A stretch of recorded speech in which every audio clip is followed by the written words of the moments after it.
So welcome to all of you that we've been chatting with here before we get started. We've got a very special guest today. As you guys may have seen this week, we've done something a little bit different. We've had Dr. Renee Moran on to talk about the customer perspective from AR. We had Ben Hernandez on yesterday to talk about the financial perspective of our current situation. And today we have a special treat. We have Nathan Okuley on to talk about the social perspective. So Nathan and I work quite closely together. He's the Chief Marketing Officer at Juvly Aesthetics. So he oversees marketing for 12 medical spas who, just like many of you, have been hit heavily from COVID-19. So they've had to shut their doors just like you all have.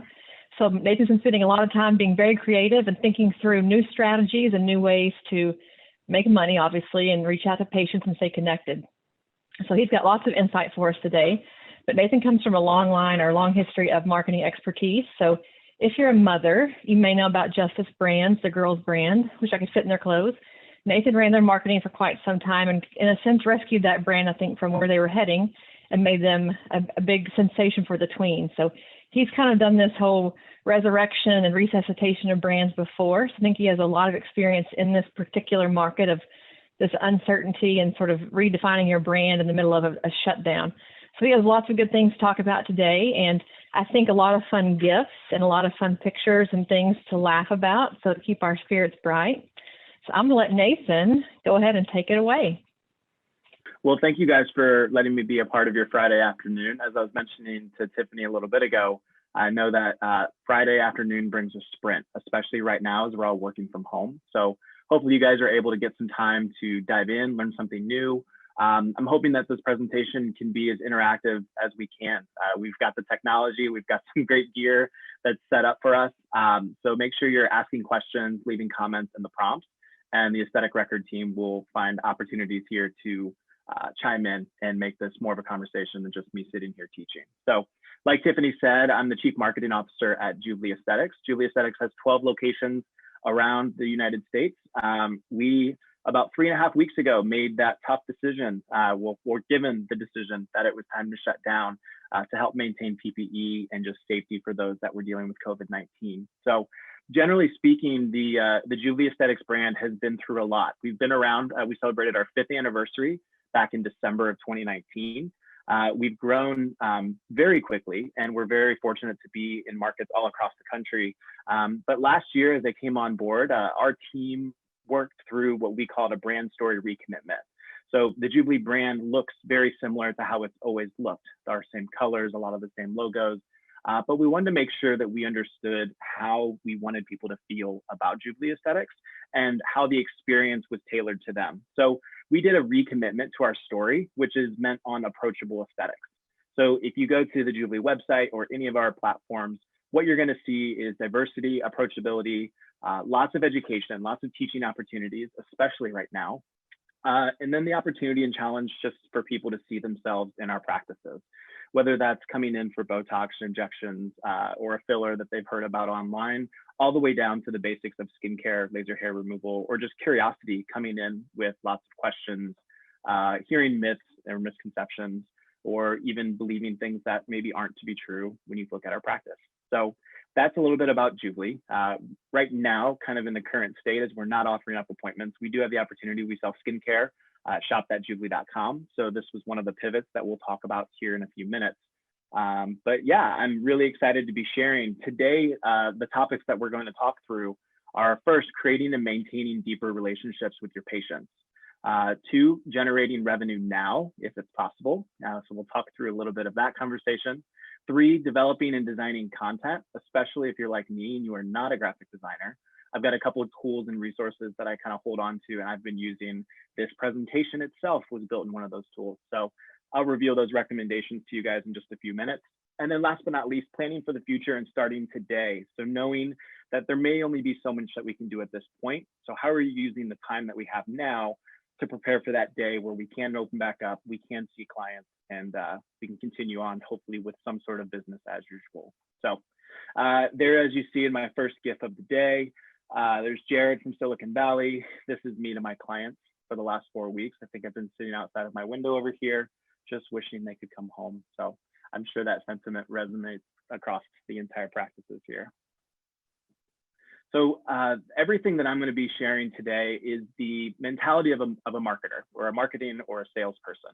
I know that today we have a wide range of practices that are being represented. It could just be you as an independent provider. It could be a master practice. It could have hundreds of locations for all I know. So the mindset that we're kind of taking on for this next hour is the marketer.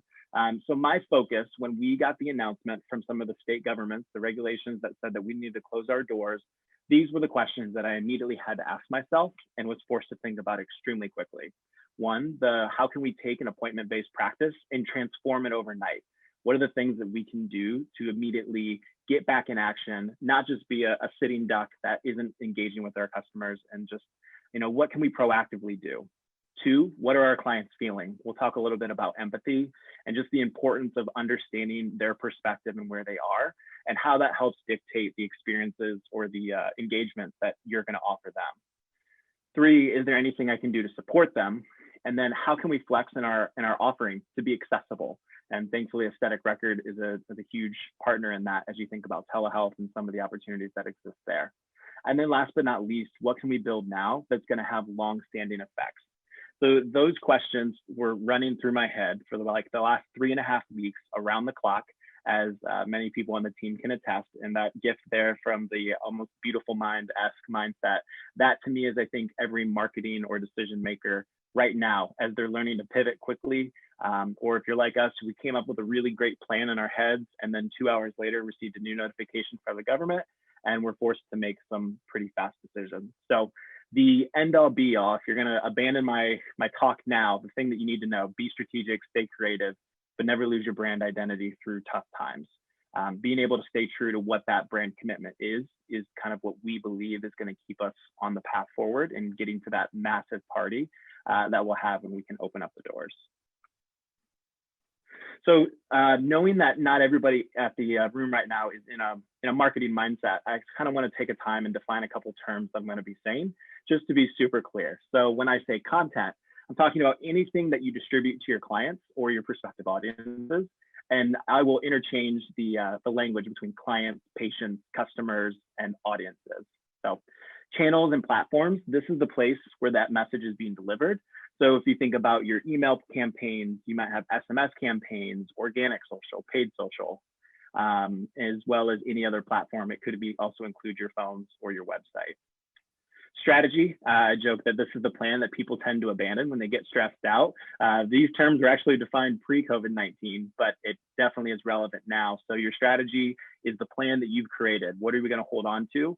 And we'll talk about the nimbleness and the importance of the nimbleness in a strategy. When I say organic, we're talking about content platforms where there's no additional spend. So organic social media would be posting on Facebook and not applying any paid to support it. A lot of people would know what they call a boosted post makes that go paid. Any kind of ad campaign would also be paid. So paid is content that requires a media spend. Now, a really important disclaimer when you're talking about organic versus paid media, organic media does include content that you maybe had someone else design. If you had to pay a designer or pay someone on your team some human capital hours to create content, but you did not apply any paid media to it, that still is considered an organic content. And then last but not least, this one's a tough one sometimes, attribution. So there's a joke within the marketing industry that you're a marketer if you say attribution, but you're still trying to figure out what it is.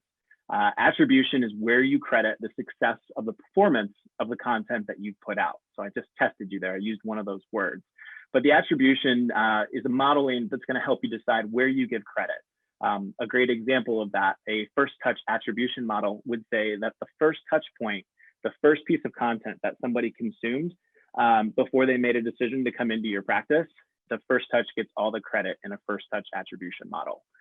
We personally will recommend a multi-touch, which applies points to each step in the process, knowing that it may take more than just a Facebook post to determine that you're going to come in and check out what Juvly has to offer. So there's my terms and my madman gift. Just the future of advertising is socially integrated digital platforms. And all of you guys might just be rolling your eyes. So I'm going to try to stay as approachable as possible.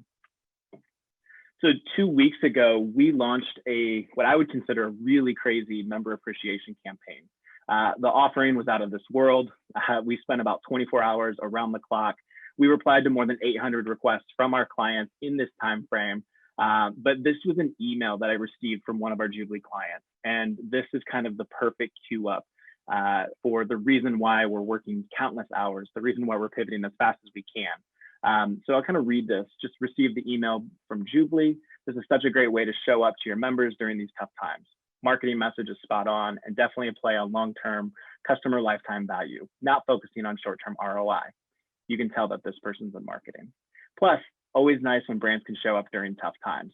Brands will be remembered in how they show up during this time. Now that last piece right there, brands will be remembered in how they showed up. That is what makes Dawson cry. That's what gives tears into my eyes as I just think about the reasons why we're all working so hard. You know, sometimes it feels like survival. When I received this email, I felt like I went from a survival mode during COVID-19 to this like thriving, energetic, like this is the reason why we do this. This is why we show up every day. And this is the human component where people were just willing to say like, hey, thanks, like that meant something to me. So that kind of transitions into our first talking point, which is creating and maintaining deeper relationships.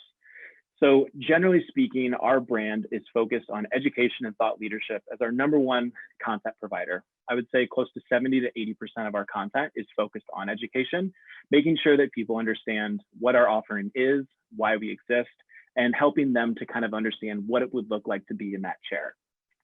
Secondly is engagement. So when I say engagement in this instance, I'm just talking about something that someone can play around with. And then last but not least, you have entertainment, which is the opportunity to throw in a well-timed Tiger King meme. There we've got Carol Baskins. This is one that historically our brand has been very hesitant to join into just because of the expertise that we carry and kind of the brand voice that we typically have to be informative and the challenge that you can have to sometimes dive into this entertainment. However, now we have found ourselves in a place where our customers and our clients are telling us more than ever that they just need to laugh. They're just looking for the opportunity to laugh, to connect. Sometimes it's even a matter of just filling up some more space. What we know is that people are consuming content more now than they were in the last 2 quarters combined. And I have an interesting graph that I believe kind of predicts that. So these are some examples that we've designed here in the last 2 weeks and we've put out just to continue that relationship with our clients. So on day 1, after all this had been announced, we knew that we could be closed for a couple weeks or maybe even a couple months. The first thing we said was submit your questions. We want to know what it is that you want to learn, and we want to know what it is that you're curious about. And we've used that to create more than 5 weeks of our content where we're just continuing to answer questions and be that resource. On the left-hand side here, you see a couple of our Instagram stories posts. These were posts that we created from scratch.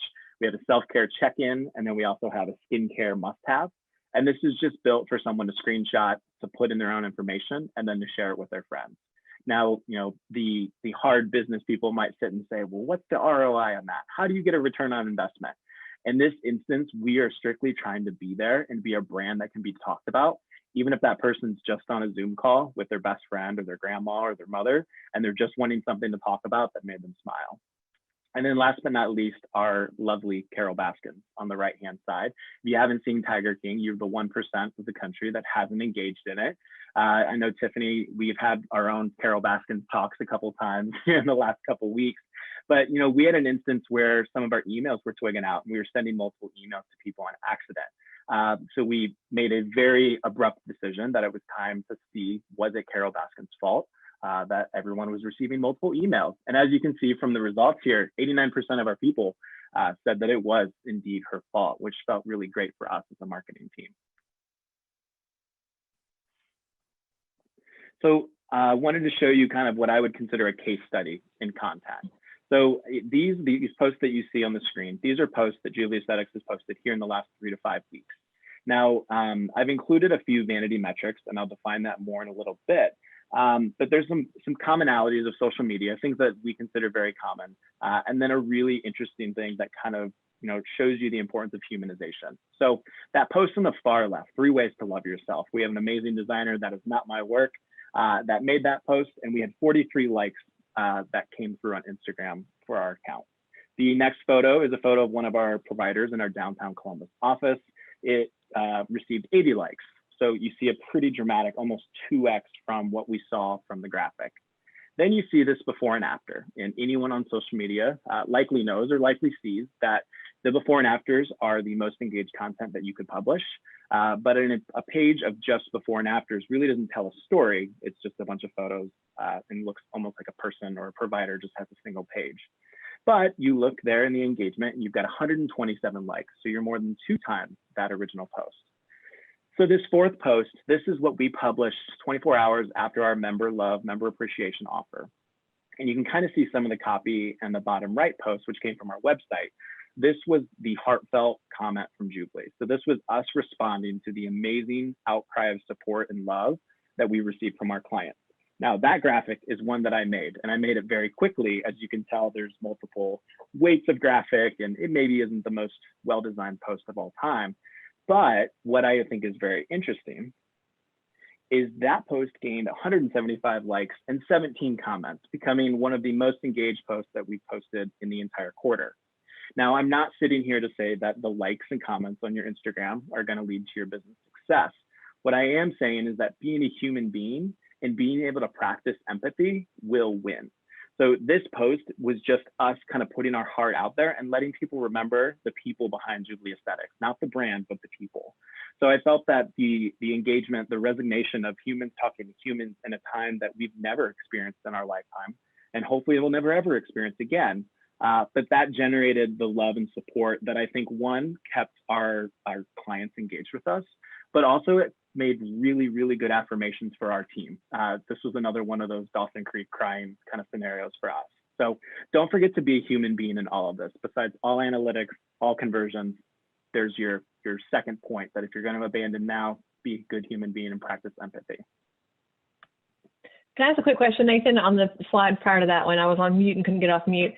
On your stories right now, are you seeing that you're doing more interaction stories where they're voting or polling or asking?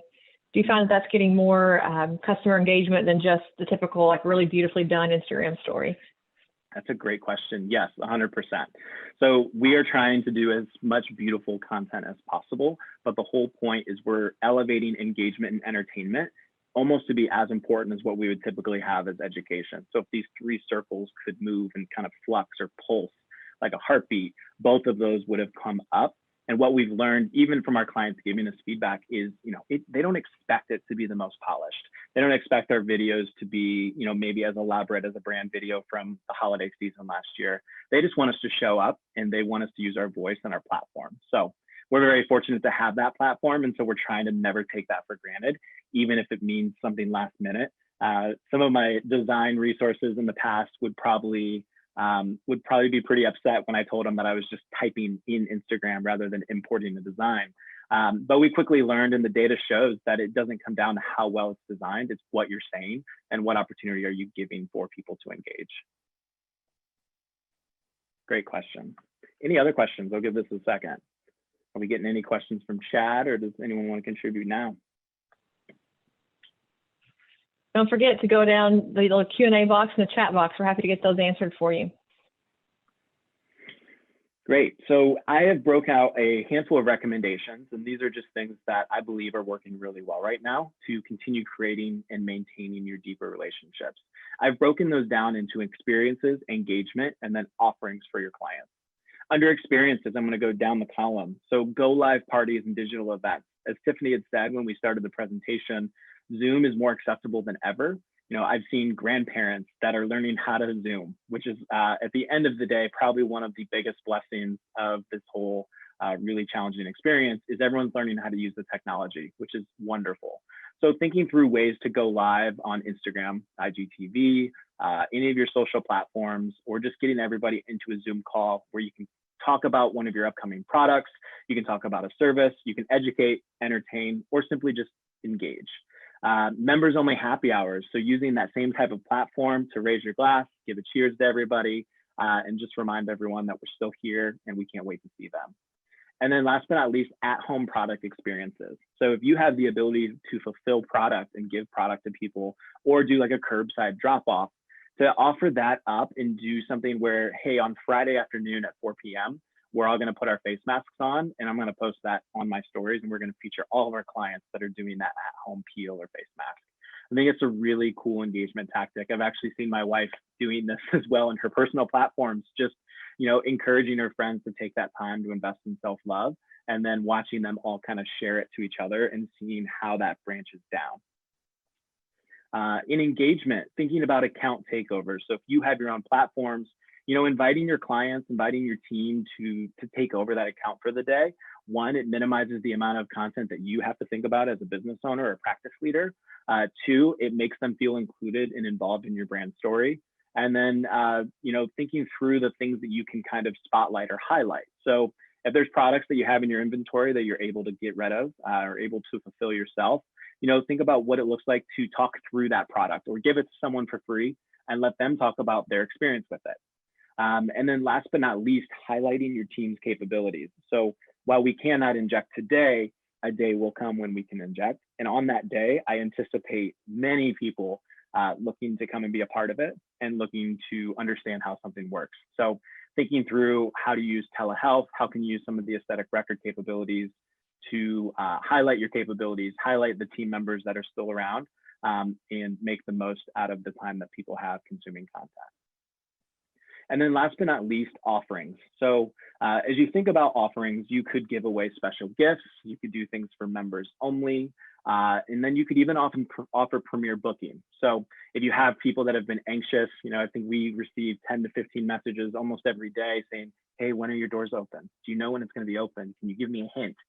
And, while we can all very honestly say that no one knows when we'll be open, what we are able to do is kind of keep track of those and kind of create like an online waiting list or even an offline waiting list. It could be as simple as having your notebook there, keeping note of all the people that are really interested in a product that you just showed off. Number two, generating revenue now.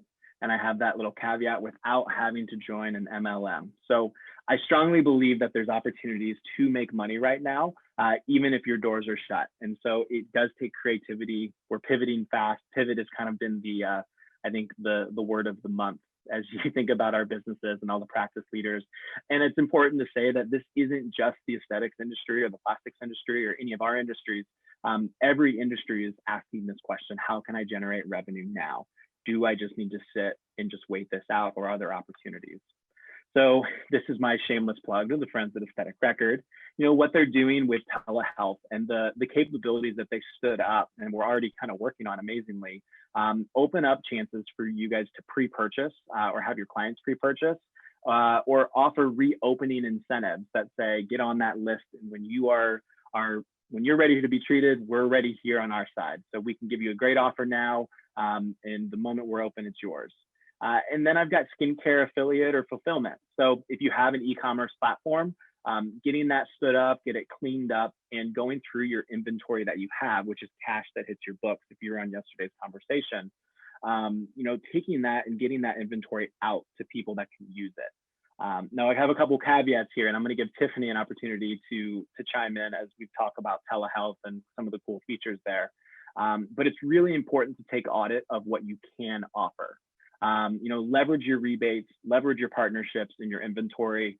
What we've learned is there are people out there that are in the same situation as us that are just looking for solutions, and a little bit of creativity can go a long way when you think about how you can use those as they expire or potentially are extended out.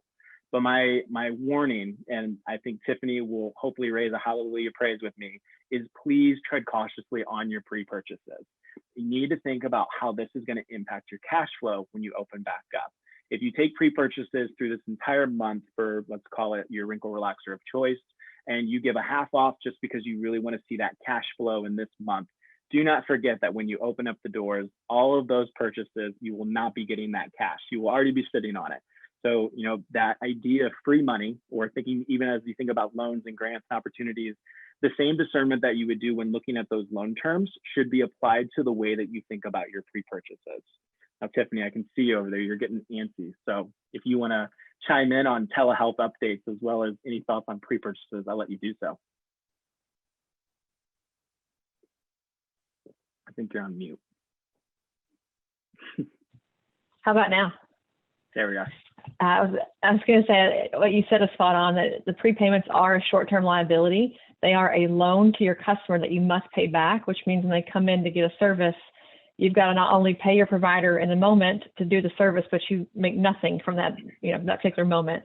So Nathan and I even talked about doing things where, if you do a virtual consult, maybe you earn a half prepayment now that's at a discount, and then you pay the rest when they come in. So thinking about ways to break up the cash flow so you get something now, but you also get something later as well. I think there's some really beneficial things to do with that. And then just to your point, shameless plug for telehealth. We have new consents and questionnaires in there. I think today, questionnaires, and next week you'll have a full, ability to do like medical charting type transcription and things. So it keeps getting better and better. So if you are pivoting to do more of this stuff, you're going to have even more opportunities within that system to hopefully make more money, Nathan, to generate more revenue. So let us know if you have any telehealth questions. We are happy to answer those at any time. Just email us or chat us. We'll get you hooked up.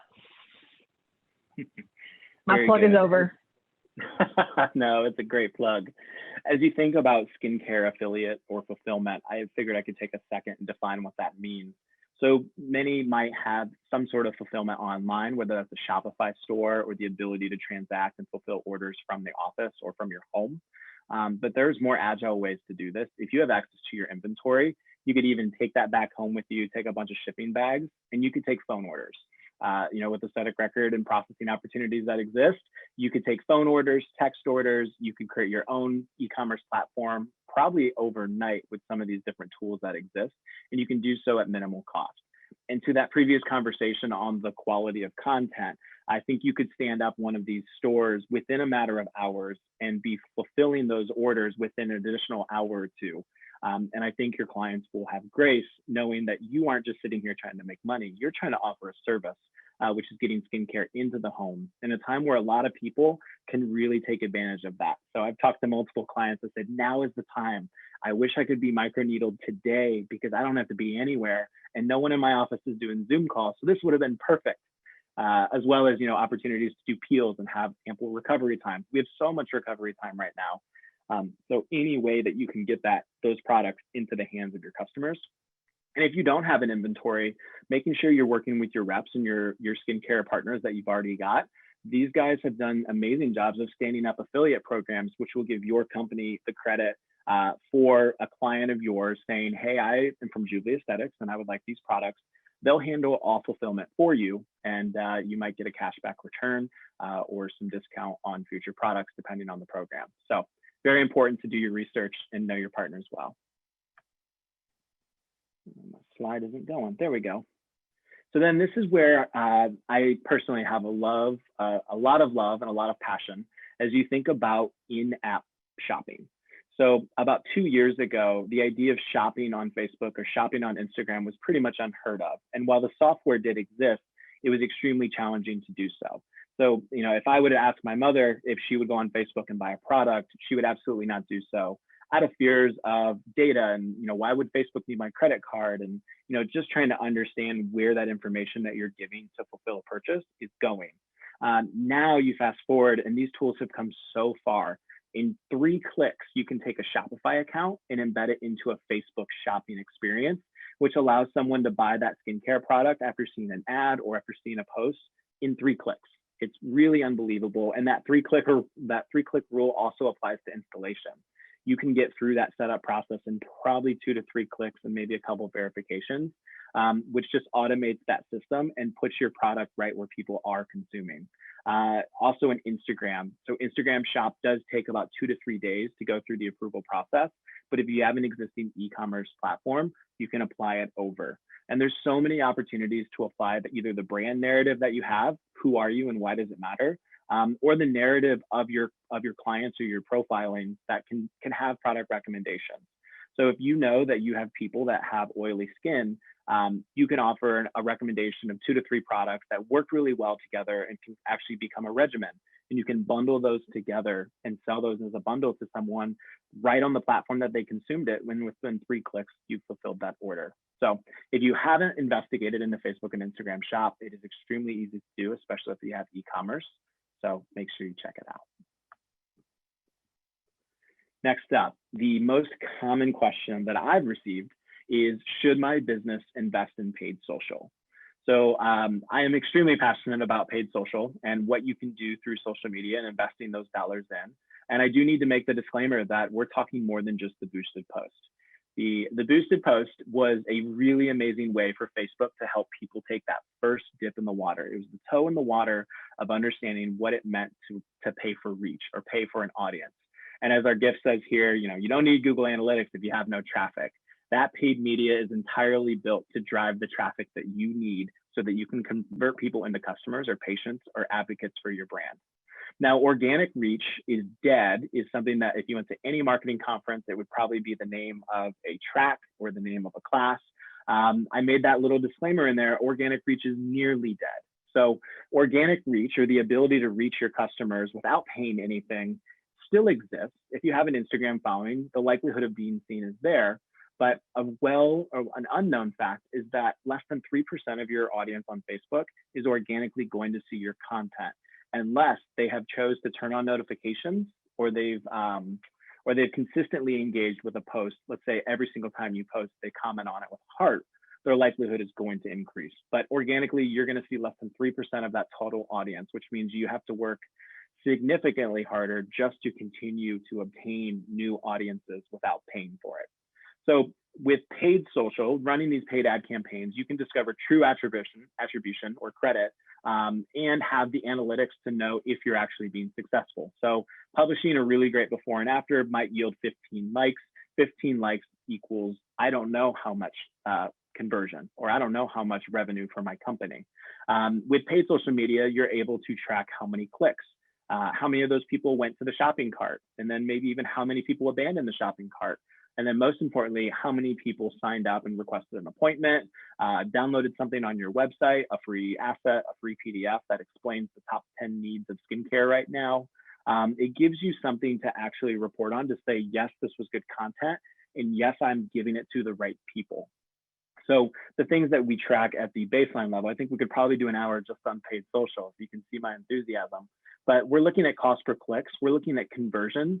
A conversion could be a skincare purchase, or it could be signing up for a free consultation. You have the ability to create multiple conversions and measure all of them at the same time. And then lead generation, which is just getting people's names and information. This could be as analog as a name and a phone number. So where our team calls you tomorrow, finds out what your biggest questions are, and then we can kind of guide the conversation from there. So as I already kind of mentioned, boosted posts and ad campaigns, you have the entry level of boosted posts, and then you have the full capability of an ad campaign. And I strongly encourage you to dive into what these ad campaigns can and should do for your business when set up correctly. There is a great resource, if we're going to drop out some educational content. The Facebook Blueprint program is a free webinar series and presentation series that Facebook offers on their platform. In a matter of probably 5 hours, you could learn almost everything you need to know about getting started on Facebook and using paid media. They're extremely intuitive. They've come a long way in their customer service, and now is the perfect time to hunker down with a cup of coffee, spend an afternoon, not right now, after the presentation, and dive into what Facebook paid looks like. So lastly, I give you my cost hypothesis for 2020. My prediction, just after seeing many businesses that have had to make really tough decisions, my prediction is that the cost of a click or the cost of a conversion on Facebook or Instagram, which are in the same platform to be more clear, those costs are going to plummet down because so many people have had to make the tough decision to turn off everything.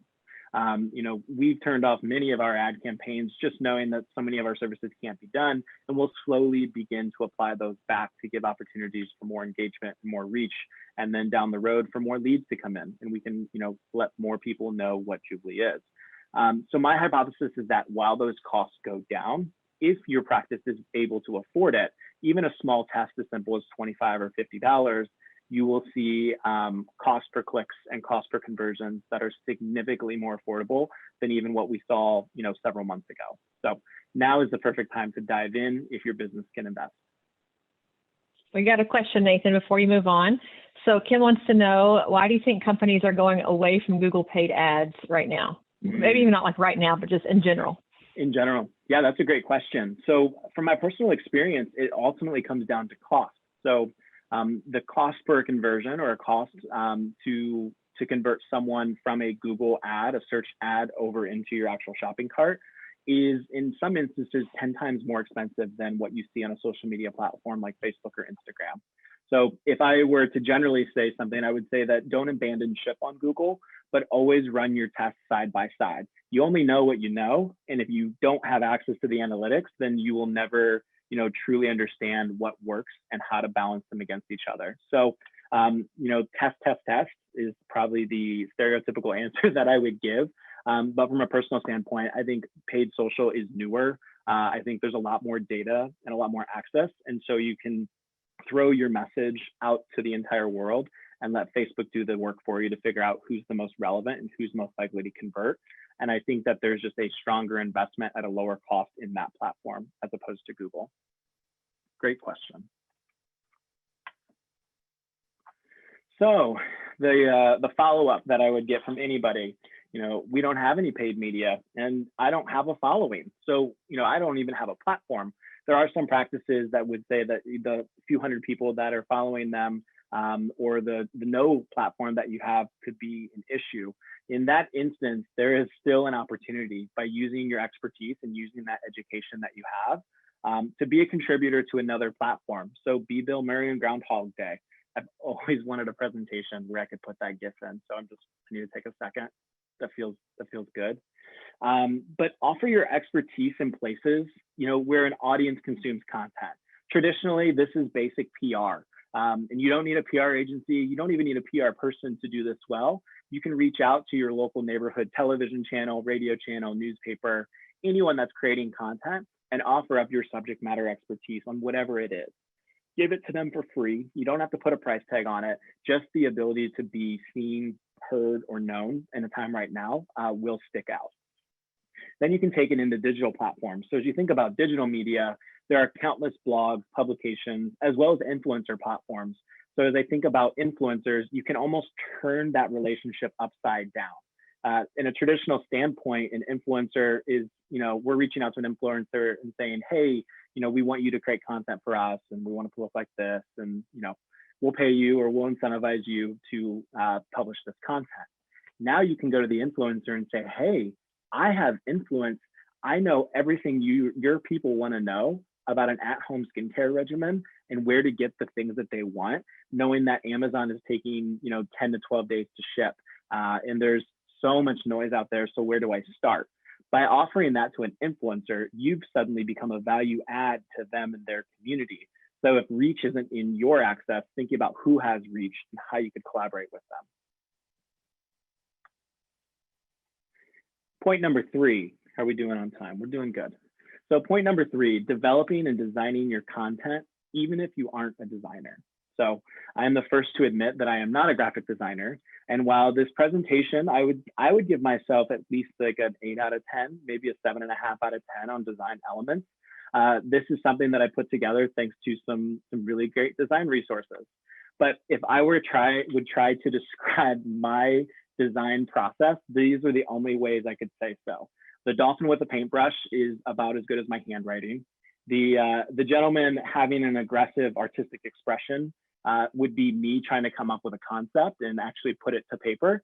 And then the adorable baby elephant flipping and sliding, that's every one of us that are rushing to get content out on a Friday afternoon, realizing that we don't have anything scheduled for the entire weekend. So these 3 gifts, I'm gonna let them sit there for a second, but this is how I feel when I am making that decision to design content on my own. So with that, I've got this interesting graphic. So I have a good friend that runs an agency here in Columbus, Ohio called Serif Creative.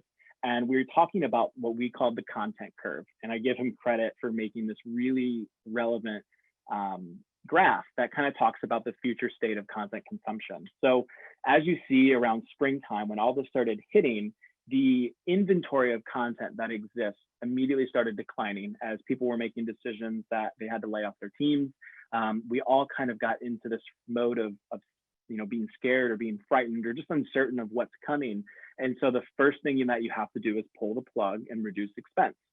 But the most interesting thing that we really can't relate this to too many other times in our timeline or in the history of our lives is the audience attention has skyrocketed because we're sitting at home. Lots of people on their devices and they're looking to consume content.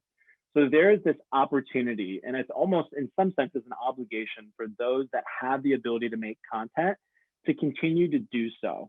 Attention is high, but new content is low. But that internet usage since April 1st is up 70%. And I would venture to say that as our timeline's uncertain on when things will open back up, that's just going to continue to rise. But there's many brands that haven't been able to invest in content. So now is more important than ever, and it doesn't have to be the most polished piece of content that you can think of. So I have this chart here that kind of talks about, how you create content from scratch without any experience in design. So the old model, the way that the old marketing folks used to work was you have a single message and you auto-publish it to every single channel. Now, we're all guilty of this. I'll even raise my hand. I've done this. But the auto share to the Facebook, LinkedIn, Twitter account, and Instagram account, all going at once and then copying and pasting that and sending it in an email, that is the old distribution model. And it was under the assumption that by producing more content, I will be more successful. Now, as we know, that is no longer relevant, and our audiences are smart enough to know it. Enough of our people follow us on multiple platforms to know that if we just auto-publish, they're either going to unfollow on one of those two channels, or they're going to be disappointed that we couldn't take the extra time to think strategically about what content I consume in each platform. So this new distribution is an idea of taking something that's a big idea. A good example would be at-home skincare during trying times when you've got more free time than you've ever had. Rather than just taking that content and vomiting it across to all the platforms, thinking through what it would look like for a long form piece in a blog, a short form piece in a Twitter account, knowing you only have a few characters. Maybe you have a visual or an infographic on Instagram so that you can show this visual component to this big idea. So flexing that content so that in each channel, there's something actually interesting. I actually got feedback from a mentor of mine in the marketing world that just reminded me, every piece of content that you published, was there a value add for your customer? If there wasn't a value add for your customer, then why did you do it? Was it self-serving?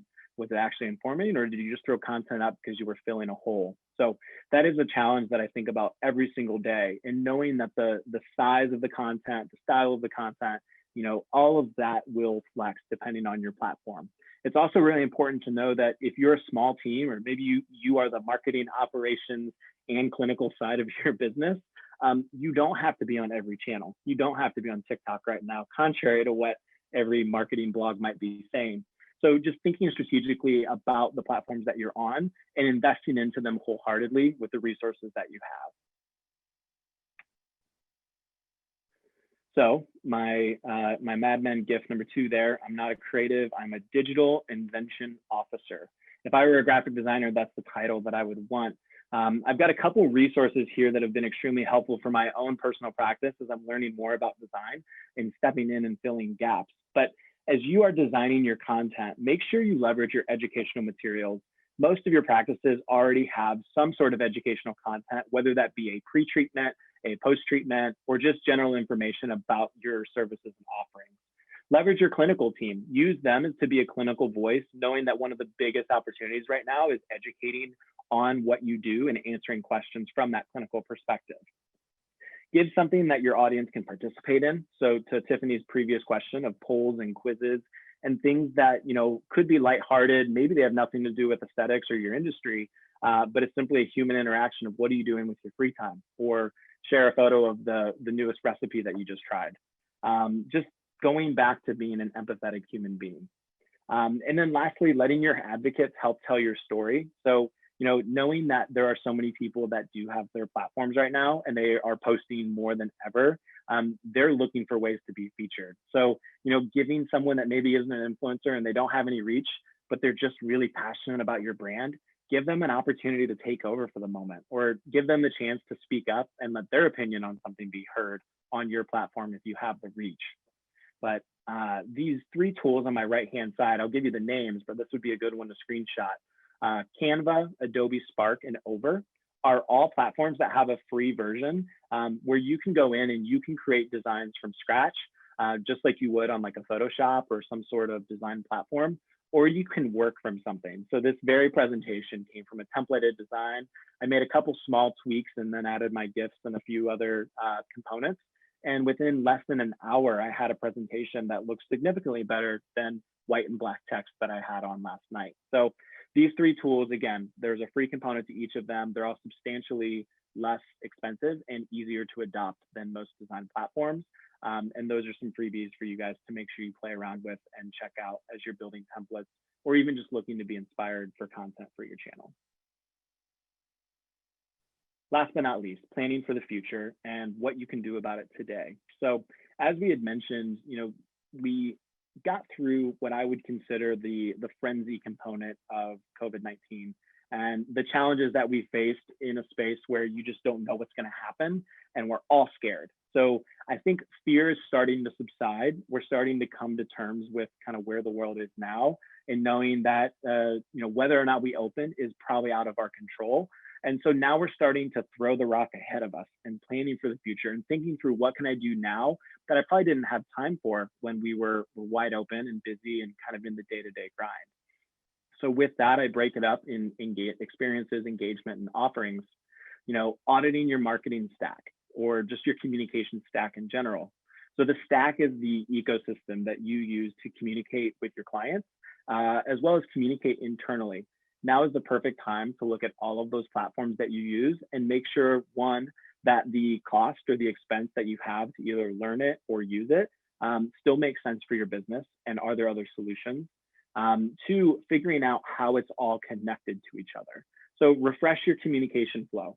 If you have a chat process or a phone team, making sure that all the automations that you could have exist and are working well, so that they end up being assisting to your business or to your practice, to your team, as opposed to creating more challenges. And then lastly, unlocking your analytics. So if you've never looked at your analytics, there's a chance to go and learn it. There's free resources and free tools that I'll show at the end of the presentation. But diving into those analytics and even asking questions with support teams of, I see this AOV, but I don't know what that means. And again, I've got a shameless plug to the aesthetic record team because they have access to so many analytics for your practice. And you have the ability to hop on with their team and even just ask like, hey, what are the 4 things that I should be measuring that I haven't looked at? Like, show me the data that's been aggregating, but I haven't had the minute to actually figure out what it means and make decisions based off of that. Under engagement. So now is a great time for patient feedback and getting surveys from them. Find out what they love about you or ways that you can improve, knowing that you've got people sitting around that might have the time to assist. Developing your automations and behavioral marketing. So I want to step on that for a second and just kind of talk through it. Behavioral marketing is marketing to someone based off of where they are, what they've done, or what they've piqued interest in. So a great example for our industry would be somebody that has come in for a skincare consultation and has even bought skincare, but has never done a toxin or has never had a filler. That is a behavioral that I can market to, knowing that my biggest challenges for them are understanding what it is and how it works, and then potentially reducing the fear that stands behind those products. Another example of that for behavioral marketing would be someone that has only come in for one type of product. They are brand loyal for this product. This can be a really great conversation where you simply ask, hey, why are you most interested in this product? Have you tried these other ones?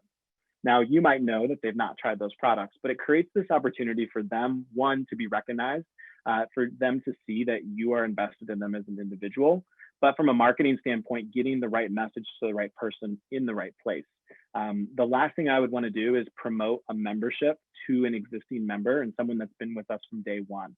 Behavioral marketing allows us to make sure that those messages are only going to those that it doesn't apply to. And then last but not least, getting ahead on your content. So getting ahead is something that's really hard to imagine right now. I think right now, most of us are day to day. It could even be hour by hour or minute by minute.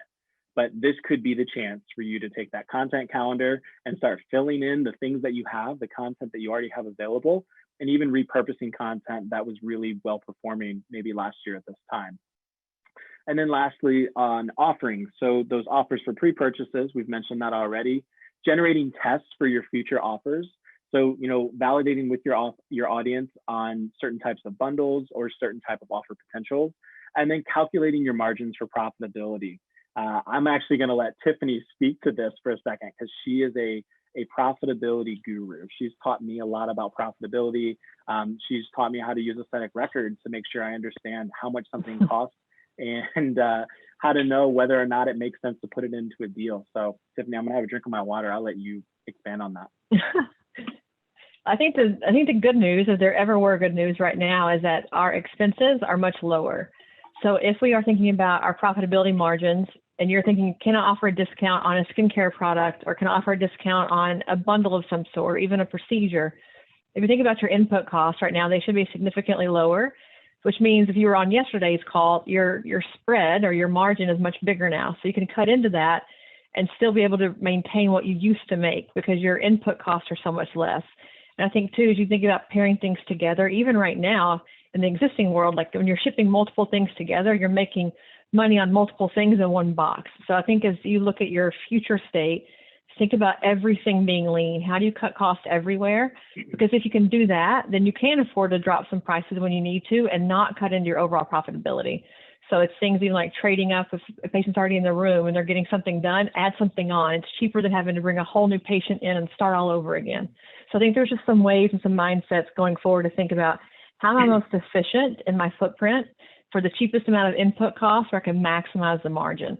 So anywho, I'm all about the profitability, but we have a question coming in. Okay. So what are your top 3 marketing platforms to be on? Very good question. My top 3 marketing platforms. So I'm going to go and assume that means channel, not just social platform.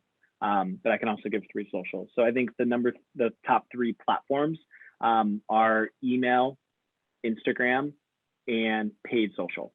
So Instagram has my highest organic reach. So the ability to build an audience is most common there.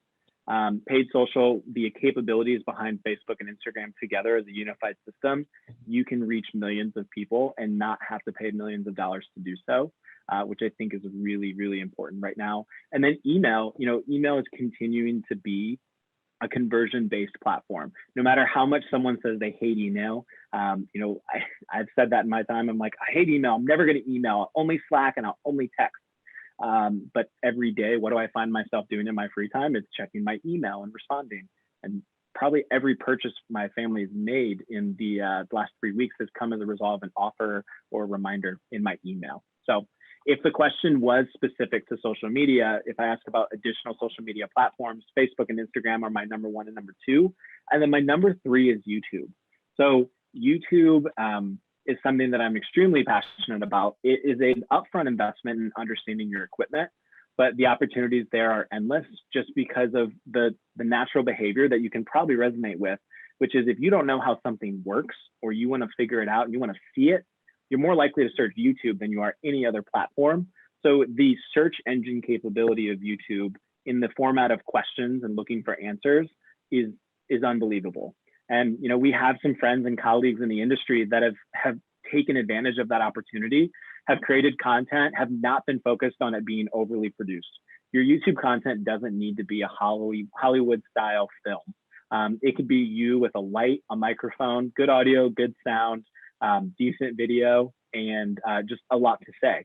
And that's all it takes to build a platform alongside some really, really basic essentials like strong metadata or knowing what people are searching. Okay, so another question, and I know that you work with a lot of startups too, even in the Columbus area. If you have a new business starting out in aesthetics, what's a crash course top 3 or 4 things to do right now to start increasing your social media presence? Yeah, it's a great question also. The first one would be, I would suggest investing in a low-cost social media planner, which will just help you think about it beyond a day-to-day. Right now we're being extremely agile, but I'm a firm believer that knowing, cognitively knowing what it is I'm trying to say today, tomorrow, and even next Friday is an important practice. Even if you're not executing on it, the ability to think through it holistically is extremely important. With Instagram, aesthetic is everything. And so the look and feel, even if it's just being clean and not just being all of the same content, will go so far. The second piece I'm going to say is hashtagging. So you can create families of hashtags and not feel spammy, by burying it into that first comment of your post. You'll see this on Juvly Aesthetics. You'll see this on some other platforms as well. Rather than our caption being a list of 15 to 20 hashtags, we throw it into the first comment so it's buried, but it's still classifying. So if someone is looking up lips before and after, they're still going to see that content and potentially could follow it if they're using the discovery tool. Now, what a lot of people don't know is that those hashtags can also help classify how the discover feature of your Instagram account is showing content. So it's no longer just basing it off of accounts that you've already looked at. It's looking at classifications, keywords, and hashtags. So while sometimes a hashtag can be a trend, if I'm like hashtag, I don't even know what the kids say anymore, but hashtag something as a phrase, I think about hashtags more from a functionality of how can I be found, or what's the value that I can add to that conversation on that topic. And then third, I think it's just a matter of content frequency. So it doesn't have to be perfect. Yes, the aesthetic matters, but being regular and challenging yourself, even to say, right now, I only post once a week. So my new goal is I'm gonna try to post 5 times a week, and I'm prioritizing the weekends. The best goal, and I've challenged startups, businesses, even large businesses in this component, people with millions of followers, I've said, if your company cannot sustain 1 post per day, we need to think about your resources, because one, it's extremely possible. Every company, every business, every brand with a platform of any size can have something important to say 1 time each day. And so creating that content cadence so that people expect that every day, no matter the hour, there's something new for them to consume. That to me those are the 3 ways that I would drive the growth of that platform. And then last but not least, I think it's really important that paid media will help support you and will drive the organic reach of your platform. So 2 things. One, you mentioned a social planner. There are plenty of resources out right now that people are putting all over Instagram. You'll see ads that are relatively inexpensive and that are fantastic. We try that on AR. Victoria and I don't succeed always, but it does help you think about, do you want it to be education, entertainment, about your brand, human interaction, whatever it is. It's very helpful, but they're pretty inexpensive. You can also go the cheap way and get a Google sheet and do it too if you kind of look at one and have an idea of how to set it up. We have another chat coming in about how many posts are too many, probably like per day, I'm guessing. Yeah, I would say how many posts, my abstract answer would be when you have somebody that's spending their entire day creating content and not thinking strategically, you've created too many. I don't think you can oversaturate if you're posting, 1 to 3 times per day. When I worked with the brands that had 1 to 2 million followers on their Instagram account, we would target 3 posts a day, morning, afternoon, and evening. And then on the weekends, our max was 4 to 5 posts. And we saw constant engagement. Now, I think that volume is extremely high for businesses that are likely here on our call today. I think 1 post a day is a really great cadence. On the weekend, you can elevate it, knowing that in normal times, content consumption might be increased. But I would say, pre-populating to say, I'm going to post every hour on Friday because I'm trying to build it up. That is damaging. So it's important to know that the Instagram algorithm looks at your content and sees how often it's engaged or how many people are looking at it, and uses that to determine if you're going to get a new audience. So if you just blast 20 posts a day with 100 hashtags that you just kind of rapid fire through, Instagram's going to penalize that when people realize that no one's seeing value, no one's engaging with you, you just kind of exist. And that's a really fast way to kill a platform. And I think, Jennifer, to your question, what's annoying for me even more than posting is when someone has 86 stories that I have to click through, I just get out of their story and go back into someone else's. So I think the story, I don't care as much to scroll because scrolling is fast. It's when I have to watch 7 minutes of stories to get to the next person that I'm like, this is just overkill for me. So I think stories are a little dangerous too. But we are 1 minute over. Let's see here. Oh, Jennifer, she says exactly. Jennifer probably has the same people in mind that we're talking about too. We are 1 minute over. So I will, Nathan, do you got anything else you want to touch on the very end, or any kind of a wrap up for us? Yeah, I'll kind of go through my number 4, planning for the future. We've got so much going on. So this is the payoff slide. People are always asking, what are the tools that you recommend? What's most interesting? And so this would be a great one to screenshot. It's some of the tools that we have currently used, previously used, or I've used in a past life. To your question on social, I think Later app is an amazing resource. Facebook offers a ton of scheduling and a ton of free insights with Blueprint. And then with analytics and SEO, we didn't get to go down our pipeline of analytics geeking out. but now is the time to look at those analytics and to learn more about your business and more about your client simply by looking at those behaviors. So strongly recommend checking these out. Some of these resources are free, others are just very affordable. So that's all I've got. I appreciate the time, guys. This has been really, really fun. Well, thank you guys so much for coming. As you guys know, we'll put this on YouTube. It's actually live streaming now. We'll put this up on YouTube as well.